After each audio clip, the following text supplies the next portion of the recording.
त्रिदलं त्रिगुणाकारं त्रिनेत्रं च त्रियायुधं त्रिजन्म पापसंहारम् एकबिल्वं शिवार्पणम् त्रिशाखैः बिल्वपत्रैश्च अच्छिद्रैः कोमलैः शुभैः तव पूजां करिष्यामि एकबिल्वं शिवार्पणम् कोटिकन्या महादानं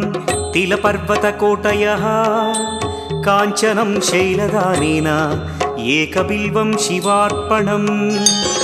काशीक्षेत्रनिवासं च कालभैरवदर्शनौ प्रयागे माधवं दृष्ट्वा